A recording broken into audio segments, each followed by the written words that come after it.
So our next speaker is fantastic, and I'm so excited that you all get to hear from her. Alison McCaffree is the Executive Director of Politics of the Possible in Action. Alison has a wide range of leadership, management, and community organizing experience. Her experience with giving back to her community started at an early age, receiving the Girl Scout Gold Award at the age of 16. Alison holds mechanical engineering degrees from Stanford University and the Massachusetts Institute of Technology, and an MBA from the Sloan School of Business at MIT. After starting and managing successful for-profit businesses, Alison moved to the nonprofit sector. She has held the chief executive spot for the last 13 years. From 2011 to 2016, Alison launched Washington State's first nonprofit association called Washington Nonprofits. She grew the organization to be a powerful agent in enhancing the health and influence of the nonprofit sector. Alison has now turned her sights to citizen engagement by leading Politics of the Possible in Action, an organization inspired by the philosophies of her grandmother, a four-term Washington State representative. A nonpartisan nonprofit, Politics of the Possible in Action focuses on increasing citizen engagement, enhancing civics education, and honoring public service. Advocating for fair representation, Alison has been named the issue chair on census and redistricting for the League of Women Voters of Washington. Thanks so much for joining us, Alison. Hand it over to you. Thanks, Shasti. Thank you so much for having me come. I've got just a short presentation on redistricting that's coming up this next year. So go ahead and go to my intro slide. As Shasti said, I'm both part of my own organization, Politics of the Possible in Action, inspired by my grandmother, Mary Ellen McCaffree, and she wrote the book, Politics of the Possible, and the League of Women Voters in Washington. Go to the next slide. So I first got started in redistricting because of my grandmother, and 15 years ago, she asked me to help her write her book, and I said, okay, you're my grandmother, and I said, what's it about? And she said, well, it's about my time as a legislator. And of course I went, what? You were a legislator? I had no idea. She was the grandma who brought me cookies. But it turns out she was part of the team that did the first ever comprehensive redistricting of Washington State in the mid-1960s. And it's a fascinating story and really got me to do a deep dive into civic education and redistricting specifically. So now my organization, Politics of the Possible in Action, is advocating for redistricting reform and civic education in general by inspiring stories like her own, and many of you who are listening would be great candidates. So let's talk about redistricting and reapportionment. They are fundamental principles that really go back to the Constitution, this amazing idea of we the people that we wanted to institute in our government, and you had to figure out how exactly were you going to get a democratic republic to represent we the people. So go ahead and go to the next slide. So of course, mandated in the Constitution is the census, and we're right now in the middle of it. We're lucky that they recognize the coronavirus's impact on the census, and they've extended the response time through October 31st. So all of us should be out there trying to make sure everyone in all our communities get counted. This, of course, is the image of the census, but because it's online, because of all the great work that the census employees do, only 5% of households will actually get someone coming to their door. But go ahead and go to the next slide. I just wanted to start, because it rolls right into redistricting, to make sure everyone knew the reason the census is so important. Once we count everybody, then that count goes to how we do our representation at all levels, right? Congress all the way down to your city council, your fire districts, all of that. Second, it allocates those billions and billions of dollars that come from federal money, and much of the Washington State money as well gets allocated based on that count. So we want to make sure everyone gets counted. in all of our communities.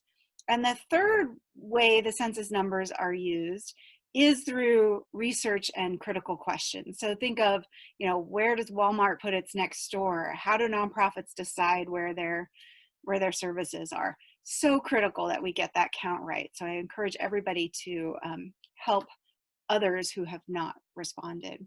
Next slide. So redistricting is simply the redrawing of our election districts based on the population shift. So we can go back to having equal population in the district, so we can get to this ideal of one person, one vote. Next.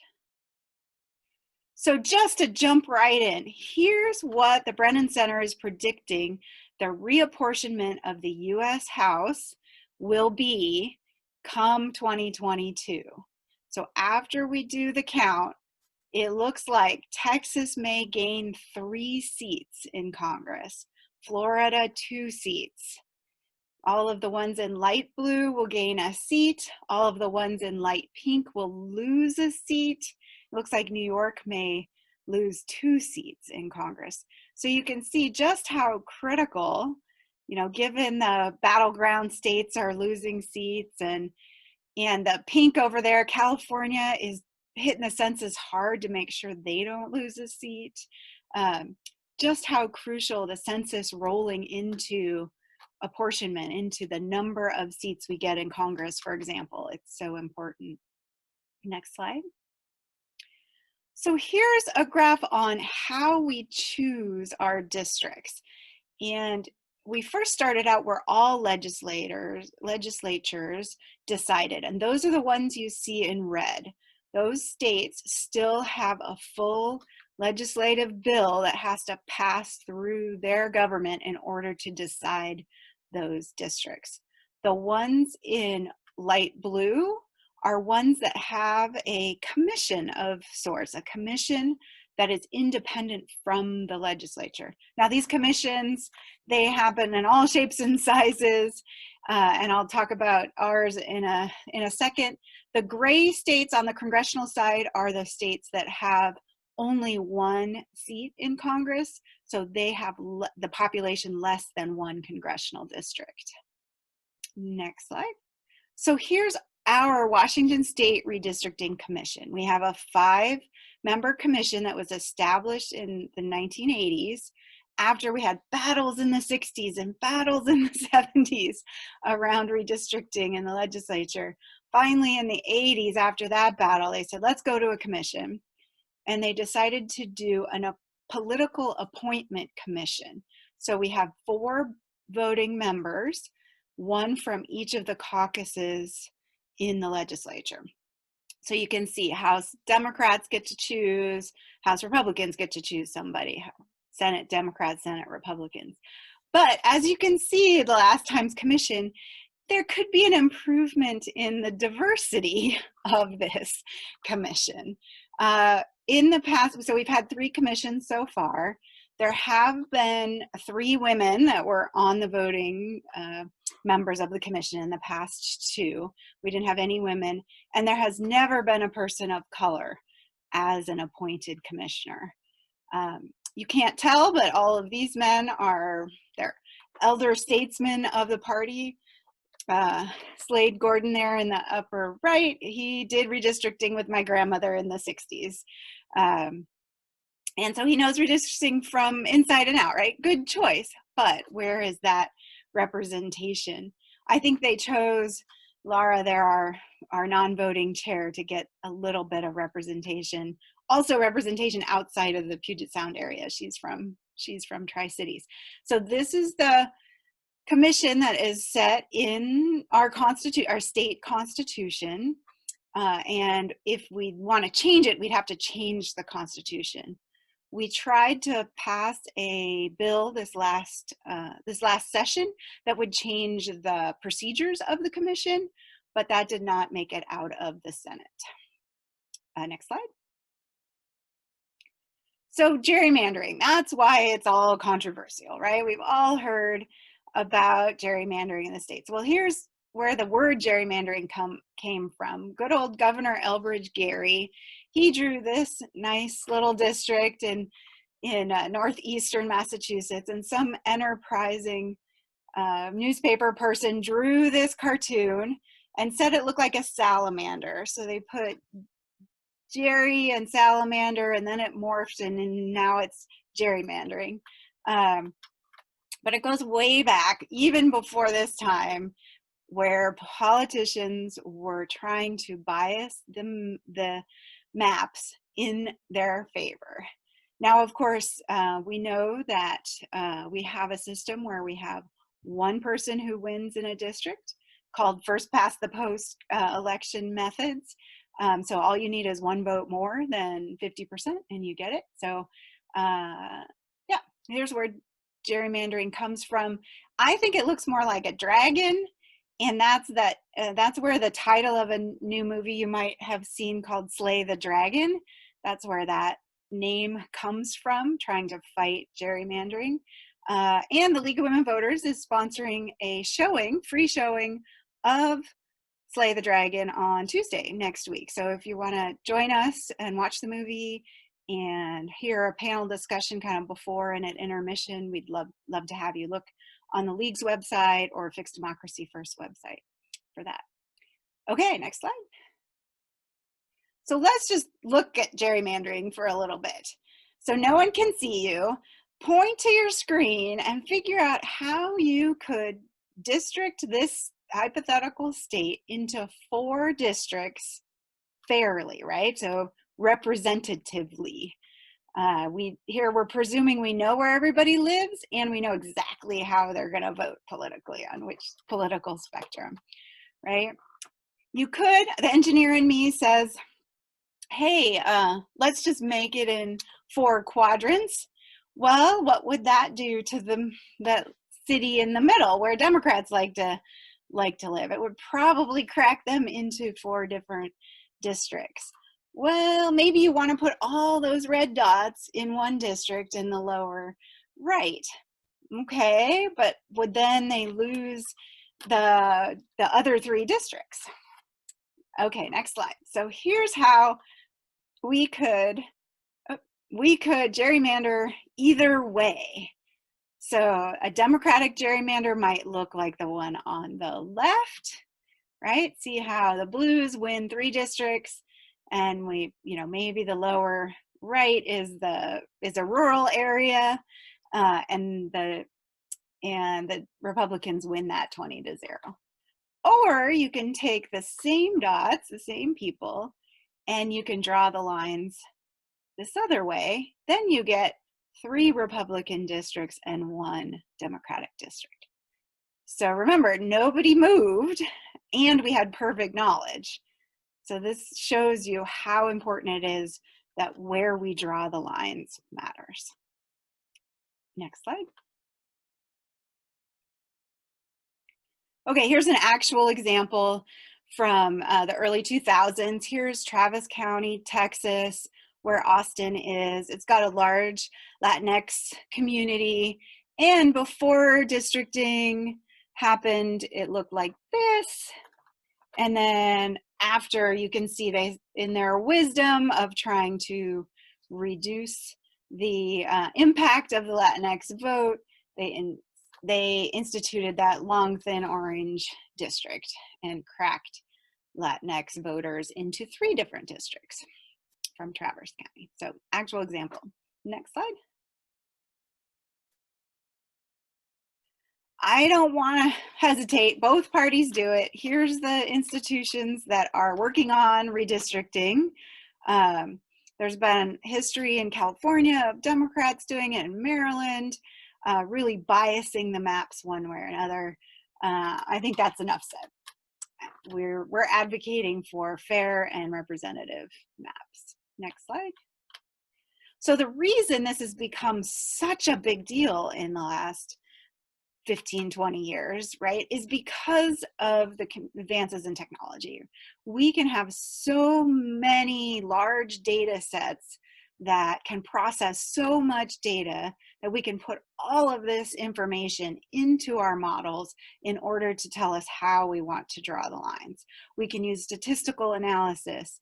We've got massive ways to collect information from folks that redistricting consultants are using, and they're selling those abilities. So imagine you can use ACLU memberships, NRA memberships, your Amazon purchases, who you're friends with on Facebook, all of that to get an idea of how you're going to vote, and therefore how somebody, if they were going to try to bias the maps, would want to draw the lines in their favor. Now, as a contrast, go to the next slide. Here's how my grandmother did redistricting in the 60s. She's the woman standing up on the far left, and you can see on the far right, that is Slade Gordon, who was a representative at the time. They did it all by hand. They got Shell gas station maps. They counted census stuff by counting dots on pieces of paper. Just amazing how many hours and hours they spent to create.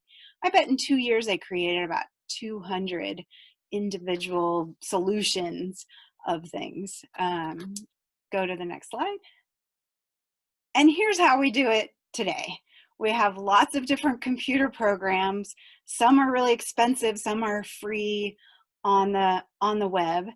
And you put all of your data in there, and you can just take your mouse and grab one of those lines and slide it, and then the computer will recalculate who's in the district, what the makeup is of the district is, how the voting came out before, so you can predict how it might come out again. All those kinds of things. We can get hundreds and millions of maps in a very short amount of time. And the question is, yes, this makes it more democratic because anybody can do it. But it also makes it easier to manipulate and hide. No longer is a gerrymandered district have to look extraordinarily misshapen. Now you can really use the computers to make a nice looking shape still be gerrymandered. Next slide. So there are really 3 different ways that we see gerrymandering, and they've been fought in the courts. So that's racial gerrymandering, prison gerrymandering, and partisan gerrymandering. Next slide. So you can't have a redistricting talk without some funny maps. This is North Carolina's Congressional 12th. It's been to the Supreme Court 5 times in the last decade for packing Black voters into this district, and was seen as racially gerrymandering, and they went back again to, hey, redo it, and redo it. Next slide. I thought I'd show a quick local example. Many of you might have known that in 2012, 2 of the city of Yakima residents took the city to court for never having a Latinx city council member, despite the fact that 43% of Yakima city residents are Latinx. And as you can see, this is population breakdown of the city. The lighter color is actually greater Latinx population, and the darker color is higher percentage white. So you can see there is a discrepancy of where Latinx people live in the city of Yakima. They literally made a federal case of it, took them to court under the 1965 Voting Rights Act, and won, and forced the city to make districts. And go ahead to go to the next slide. So here's the districts, and due to lots of hard work and notoriety around the case, in districts 1, 4, and 2, 3 Latina women were voted onto the city council for the first time ever having a Latinx representation. So it's an example of districting being a remedy for some racial bias, and we still got a lot of work to do in Yakima if you're following the recent stuff, but great local example of why redistricting is important and how it can have an effect on our elections. Next slide. I just wanted to say a moment about prison gerrymandering. This is the concept where most people who are in prison are from urban areas, and most prisons are located in rural areas, and prisoners get counted by the census in prison. And that's going to be the same for the census this year. And so there's a disproportionate in the representation of those rural areas by that large prison count. Think of the thousands of prisoners in, federal prisons or even state prisons in rural areas. So luckily, led by Senator Darnell, we did pass a law in 2019 that will reallocate our prisoners back to their home districts for the purposes of redistricting. The issue now is to make sure that the Department of Justice has the correct address so people can get reallocated back to their own home communities. So if anyone wants to do advocacy on that, I'm looking for folks to join me in trying to make sure that those records are really kept well. Next slide. Okay, so then the partisan gerrymandering, which is the one that's most in the news recently. And really the question that went up to the Supreme Court is it constitutional and how much is too much? And I love my little picture there. I was trying to be nonpartisan about partisan gerrymandering picture. Next slide. So here's an example in Wisconsin. Their case, Democrats suing the Republicans for biasing the maps. You can see that in the 2016 presidential election, Wisconsin was really a purple state. Its votes for Trump and for Clinton were about the same, and then they had a small third party or independent vote. Yet in their assembly or their house, it was very much biased towards the Republicans to the point of 64% to 35%. You can see in the 2018 elections as well that that same bias consists or remains, that the Republicans are able to really hold on to a large majority in their House. Next slide. Here's an example of the Democrats getting sued by the Republicans. Democrats controlled Maryland's government, and they redistricted and added that, that plug-looking part of this district in the southeast, which is actually suburbia, Washington, D.C., which is much more liberal and democratic, and connect it to a very conservative and Republican district that had been gone Republican for decades. And when they added this plug part of it, it has gone Democratic for the last 3 elections. So this case and Rucho v. Common Cause went to the Supreme Court last year. Today, I believe, the decision came down. And the Supreme Court decided that they could not decide, that partisan gerrymandering and redistricting was not something that the Supreme Court could decide. That kicks the can to the states and makes laws in the states and our Constitution so much more important. Next slide.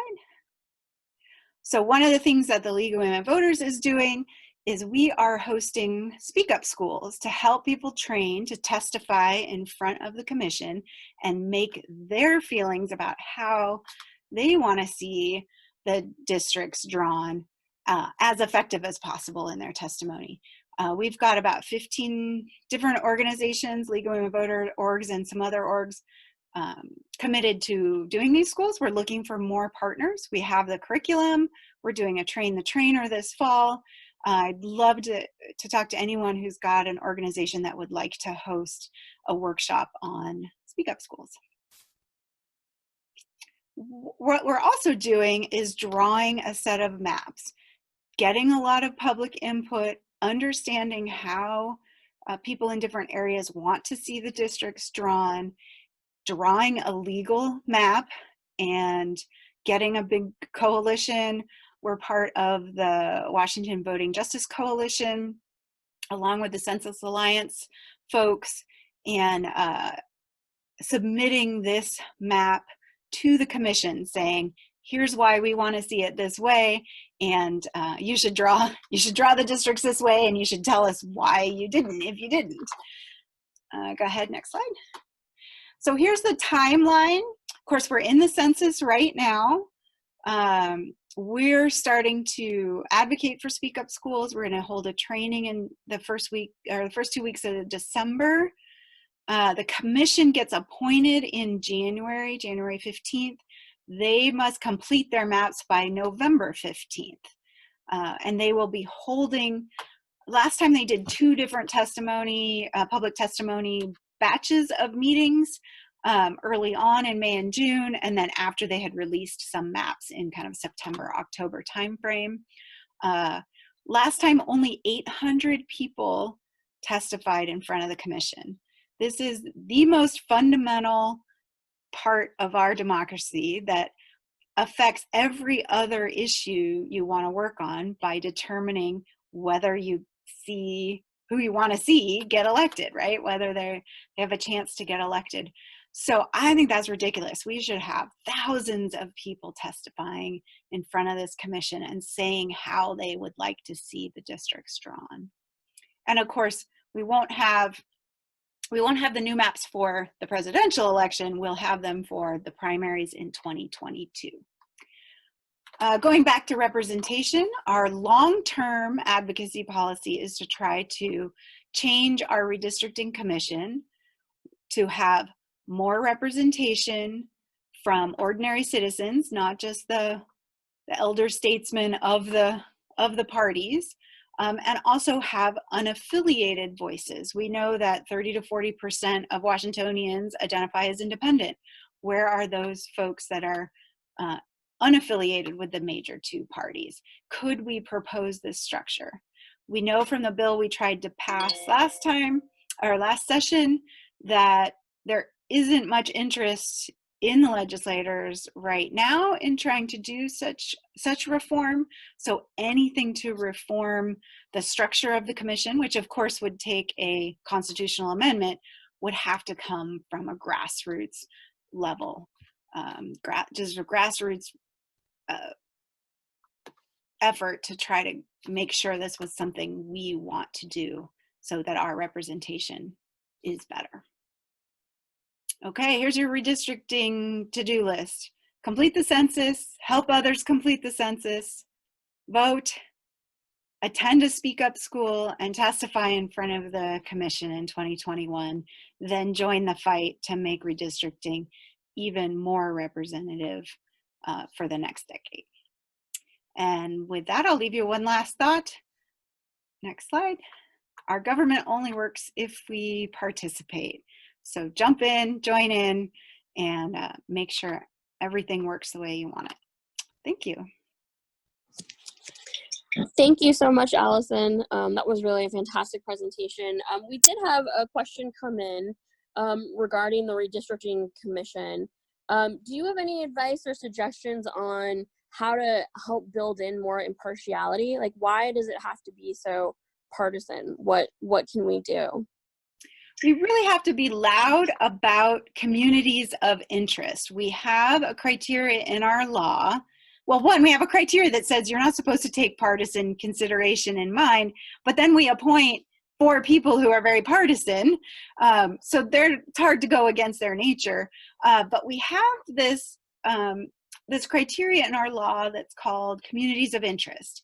It's not defined. It's mostly thought of as ethnic and racial groups, and that those should be kept in mind when you're making districts. But it could be anything. It can be business interests. It could be industry interests. It could be you live along a waterway. You want to protect your watershed. It really can be anything. And we've just, as a movement, we just have to be loud about what it is we want to see so that we can elect the people we want to elect and what that represents. We want everybody to feel like they have a chance to elect somebody that they want. Part of the disconnect is that people are feeling like, oh, I'm a Republican in a very Democratic district, or I'm a Democrat in a very Republican district. And then that leads to less engagement, and we want to see more engagement.